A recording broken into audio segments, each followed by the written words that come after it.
السلام علیکم ورحمۃ اللہ وبرکاتہ۔ جی ناظرین و سامعین، تفہیم القرآن ترجمۃ القرآن کلاس کے اندر آج انشاءاللہ سورۃ قریش اس کو ہم سیکھنے کی کوشش کریں گے۔ انشاءاللہ ہم اس کا لفظی ترجمہ کریں گے گرامر کے ساتھ، اور پھر اس کے بعد اس کا با محاورہ ترجمہ، پھر اس کی مختصر سی شارٹ تفسیر ہوگی جو آپ کو سمجھ آنے والی ہو ایزیلی انداز کے اندر۔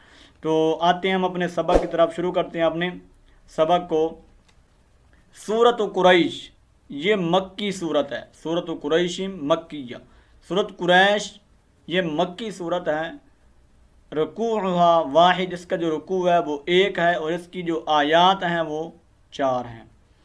بسم اللہ الرحمن الرحیم، بسم اللہ اللہ کے نام کے ساتھ، الرحمن جو نہایت مہربان، الرحیم اور نہایت رحم کرنے والا ہے۔ بسم اللہ با کا مطلب ہوتا ہے ساتھ، ملا اللہ، اصل میں اسم اللہ اللہ کا نام کے ساتھ، ٹھیک ہے۔ الرحمن جو نہایت مہربان، الرحیم نہایت رحم کرنے والا ہے۔ اب اس کا با محاورہ ترجمہ کریں۔ لفظ اللہ موصوف ہے، یہ آگے اس کی صفتیں ہیں۔ رحمان اور رحیم اللہ کے نام کے ساتھ میں شروع کرتا ہوں، پڑھتا ہوں یا پھر تلاوت کرتا ہوں، ٹھیک ہے۔ تو اب تلاوت کرتا ہوں، شروع کرتا ہوں، پڑھتا ہوں، اس کا ترجمہ کہاں سے لے رہے ہیں؟ یہاں پر فعل محذوف ہے، ٹھیک ہے۔ اگر آپ پڑھتا ہوں ترجمہ کریں گے تو پھر اتلو فعل محذوف نکلے گا۔ اگر کہتے ہو کہ میں تلاوت کرتا ہوں پھر اتلو، اگر کہنا ہے کہ میں پڑھتا ہوں ترجمہ کرنا ہے تو پھر نکلے گا اقراؤ، اور اگر آپ کہتے ہیں میں اشراؤ شروع کرتا ہوں ترجمہ کروں تو پھر اشراؤ فعل محذوف نکلے گا، ٹھیک ہے۔ یہ اس کے متعلق ہوگا۔ بسم اللہ لإیلاف قریش، لی کے لیے، ایلافی مانوس ہونا، عادی بنانا، قریشن قریش، ٹھیک ہے۔ قریش کا مطلب قریش، لی کے لیے، ایلاف اس کا مطلب ہوتا ہے مانوس ہونا، عادی ہونا، قریشن قریش۔ اب اس کا با محاورہ ترجمہ کریں گے، آپ کو سمجھ آئے گا۔ قریش کے مانوس ہونے کی وجہ سے، قریش کے مانوس ہونے کی وجہ سے، قریش کے عادی ہونے کی وجہ سے، مانوس ہونا مطلب کسی کام کے ساتھ محبت پڑ جانا، اور اس سے جو نفرت، جو کلفت وغیرہ ہوتی ہے اس کا دور ہو جانا، جس کو کہتے ہیں مانوس ہونا، ٹھیک ہے۔ قریش کے مانوس ہونے کی وجہ سے، اب جب اس کی تفسیر آئے گی تو پھر آپ کو سمجھ آ جائے گی۔ ابھی یہ اس کا لفظی ترجمہ ہے۔ ایلافہم ان کا مانوس ہونا، کن کا مانوس ہونا؟ یہ ہم ضمیر قریش کی طرف ہے۔ ان قریش کا مانوس ہونا، رحلۃ الشتاء، رحلہ کہتے ہیں سفر کو، الشتاء سردی، والصیف اور گرمی، واو اور الصیف گرمی، الشتاء سردی، رحلہ کہتے ہیں سفر کو، ایلافہم ان کا مانوس ہونا، یہ لفظی ترجمہ۔ با محاورہ ترجمہ، ان کا مانوس ہونا سردی اور گرمی کے سفر کی وجہ سے، سردی اور گرمی کے سفر کے ساتھ۔ یہ تو ہے اس کا با محاورہ ترجمہ اور لفظی ترجمہ۔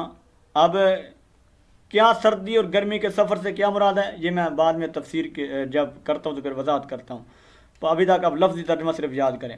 فَلْيَعْبُدُوا پس چاہیے کہ وہ عبادت کریں، فَلْيَعْبُدُوا پس چاہیے کہ وہ عبادت کریں، پس لیعبدو چاہیے کہ، یہ جو ہے نا امر کا صیغہ ہے اور جمع مذکر غائب ہے۔ فلیعبدو جمع مذکر غائب فی الامر، ٹھیک ہے۔ فلیعبدو پس چاہیے کہ وہ عبادت کریں، رب ھذا البیت اس گھر کے رب کی، رب ھذا اس، البیت بیت کہتے ہیں عربی کے اندر گھر کو، اس گھر کے رب کی کیا کریں؟ وہ عبادت کریں، اس گھر کے رب کی وہ عبادت کریں۔ اب یہ کن کو خطاب ہے؟ میں قریش کو ہی خطاب ہے، بعد میں تفسیر کرتا ہوں تو آپ کو سمجھ مزید آ جائے گی۔ الذی اطعمہم، الذی وہ ذات، اطعمہم اس نے کھانا کھلایا، ہم ان کو ہم ضمیر کدھر جائے گی، کس کی طرف لوٹ رہی ہے؟ ضمیر غائب ہے، جمع کیا ہے اس قریش کی طرف، یہ قریش کی طرف ضمیر غائب لوٹ رہی ہے۔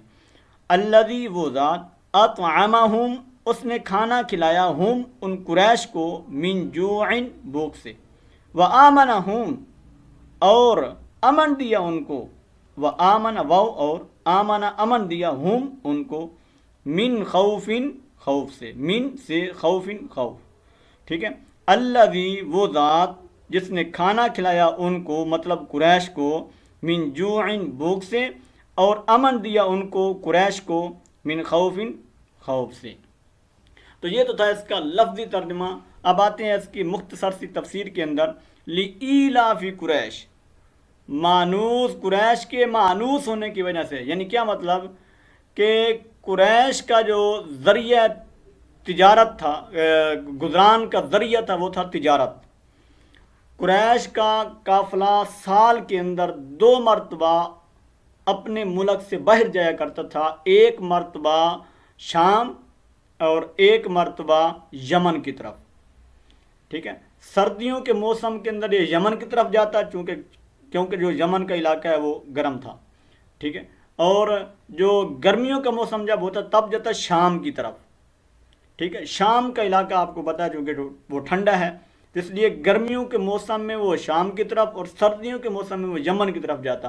یہ ہے رحلۃ الشتاء والصیف، ٹھیک ہے، اس کی طرف اشارہ ہے۔ الشتاء سردی اور گرمی کی اب آپ کو سمجھ آئے گی کہ جو قریش کا قافلہ تھا وہ سال کے اندر 2 سفر کرتا اپنے لیے، اپنی گزران کے لیے، چیزیں لانے کے لیے، باہر سے چیزیں خریدنے کے لیے، ایک سردیوں کے اندر ایک گرمیوں کے اندر۔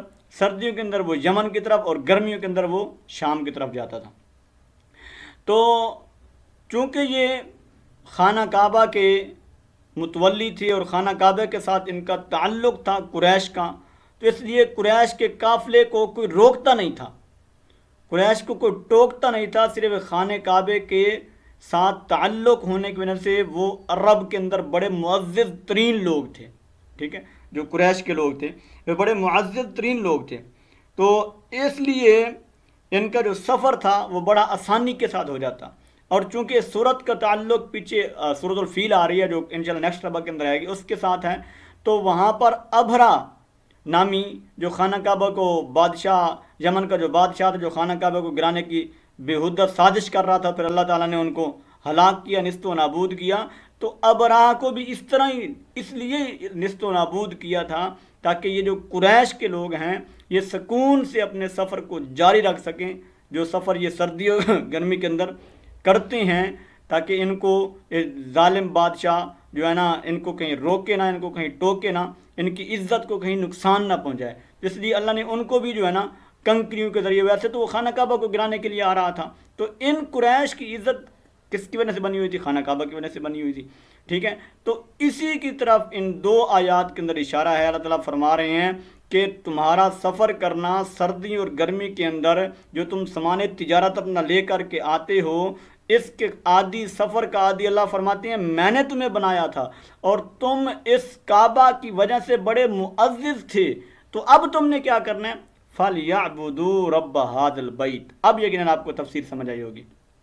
تو فرمایا کہ پھر تم اس گھر کے رب کی عبادت بھی کرو، جس گھر کی وجہ سے تم معزز ہو، تمہیں کوئی کہتا کچھ نہیں ہے، تمہاری عزت ہے، تمہارے قافلے کو کوئی لوٹتا نہیں ہے، تم سکون سے آتے ہو، سکون سے جاتے ہو، تو پھر تمہارا حق تو یہ ہے کہ تم اس گھر کے رب کی عبادت کرو۔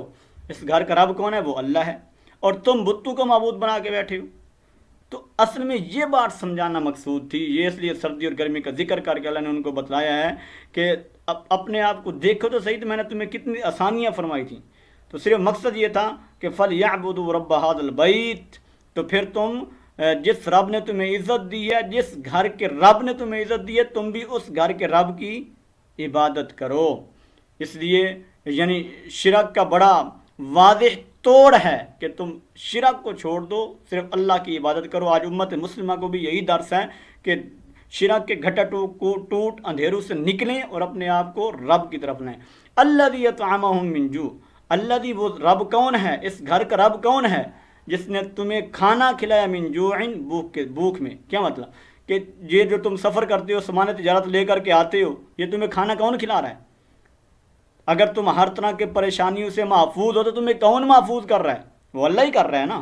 تو فرمایا الذی، وہ ذات، وہ اللہ جس نے تمہیں کھانا کھلایا من جوع، محفوظ سے کیا مطلب کہ سفر تجارت کے ذریعے سے، وَآمَنَهُم مِّن خَوْف، اور عرب کے اندر آپ کو پتہ ہے کہ قتل و غارت بہت زیادہ ہوا کرتی تھی، لیکن یہ جو قریش مکہ تھا ان کو کوئی کچھ نہیں کہتا تھا، ان کے قتل کوئی نہیں کرتا تھا، تو یہ اس قتل و غارت سے بھی محفوظ تھے، اس خوف سے، اس ڈر سے بھی محفوظ تھے، تو اس لیے اللہ نے اس بات کا بھی ذکر کیا ہے وَآمَنَهُم مِّن خَوْف، اور امن دیا ان قریش والوں کو من خوفن، خوف سے، یعنی جو عرب کے اندر قتل و غارت تھی اس سے بھی اللہ نے آپ کو، اس خوف سے بھی اللہ نے آپ کو محفوظ رکھا۔